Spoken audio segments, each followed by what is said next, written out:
All right, let's dive into something that might just change how you see, well, everything. We're going to explore a really revolutionary idea that challenges our most basic assumptions about life and where its instructions really come from. For decades, we've been told that DNA is the master blueprint for life, right? But what if that's not the whole story? What if our genes are more like the building materials, the bricks and mortar, but something else is the architect? Okay, this looks like something straight out of a sci-fi movie, but I promise you, it's a real experiment from biologist Michael Levin's lab. By tweaking the tiny electrical signals in a tadpole, his team grew a perfectly functional eye on its tail. Now just stop and think about that for a second. There is nothing, absolutely nothing, in that tadpole's DNA that says, put an eye here. So if the genetic code isn't the architect, what is? That one stunning experiment just forces us to look way beyond the genome for answers. It really suggests that cells are tapping into something much bigger, some kind of non-genetic information to guide how they build things. And Levin's research is just full of these mind-bending discoveries. He's shown that these bioelectric signals are the conductors of the orchestra, guiding cells toward anatomical goals. They can even correct errors. His lab has even created completely new organisms called xenobots. They're basically living robots made from frog cells that have never existed in the history of life. It's almost as if the cells have access to some kind of cosmic library of possible designs. So to explain all this, Levin proposes a pretty radical idea he calls a Platonic morphospace. The suggestion is that there's this invisible, ordered realm of possibilities, a kind of structured menu of potential forms that living things can draw upon to build themselves. In this view, our physical bodies are kind of like computer terminals, or thin clients, as they say in tech. We're just accessing a distant mainframe where the real intelligence, the real agency actually lives. It's a fascinating and really powerful idea, but it also leads to a pretty troubling question. And this brings us right to the heart of the problem with this new theory. If all the intelligence is out there somewhere in this abstract realm, what does that make us? Are we just puppets dancing on cosmic strings?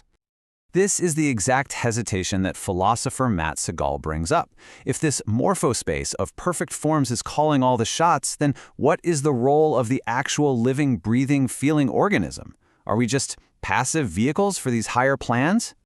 This view, if you take it all the way, it kind of risks splitting reality in two. It creates this hierarchy where these abstract, disembodied forms are the puppeteers, and living things, like us, are demoted to being mere puppets. We're just passive scratch pads for these forms to write on. It's not a great picture. But thankfully, there is another way to think about this.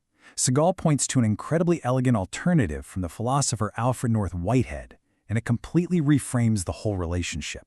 It's not master and puppet, it's a partnership. And here is the absolute game changer. It's so simple, but it changes everything. The forms in the morphospace are not the agents pulling the strings. They are just the possibilities. The real agency, the power to actually choose, belongs to the organisms themselves. Whitehead calls these forms eternal objects. And a great way to think of them is not as commands, but as possibilities.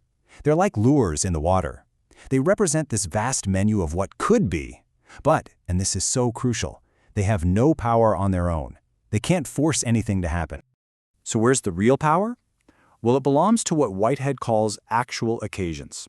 And this is everything from a single electron all the way up to a complex human being. These are the concrete moments of experience that do the actual choosing. They're the ones that decide which of those potential lures to bite, which possibilities to pull into reality. Whitehead calls this moment of decision concrescence, and it's happening constantly, everywhere. Here's how it works. First, an organism feels its past. It inherits the physical reality of everything that just happened.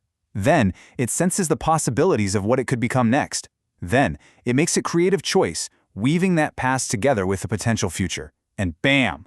A new reality is born, a new fact for the next moment to build on. It is a constant, creative becoming. Now this shift from thinking of ourselves as cosmic puppets to creative partners, it doesn't just change biology, it fundamentally changes our entire picture of the universe. See, in the old mechanistic view, the universe is just pushed from behind by these fixed eternal laws. But in this new view, the universe is pulled forward by possibilities. Those things we call the laws of physics, they're not eternal dictates from on high. They're more like cosmic habits, built up over billions of years by the choices of countless tiny agents. Exactly. The forms don't command, they offer possibilities. They're partners that organisms collaborate with, moment by moment, to create true novelty in the universe. And this goes all the way down to the beginning. Think about it. The very first time a proton and an electron got together to form a stable hydrogen atom, it wasn't just following some pre-written law. It was a creative breakthrough, a new, successful way of being that worked so well it became a habit. What looks to us now like a fixed law was once a creative success story. So let's wrap this all up. What is the ultimate takeaway from shifting our perspective like this? What does it really mean for our place in the cosmos? Well, it means that creativity and decision-making aren't just special things that humans do. They're woven into the very fabric of reality, at every single scale. Life isn't just passively executing a pre-written program. No, it's actively interpreting its world, it's metabolizing information, and it's participating in the writing of the cosmic story itself. And this leaves us with a really profound final thought about our own existence. If this view is right, then we are not just characters reading our lines in a story that's already finished. We are co-authors, actively shaping what reality is and what it can become, one decision at a time.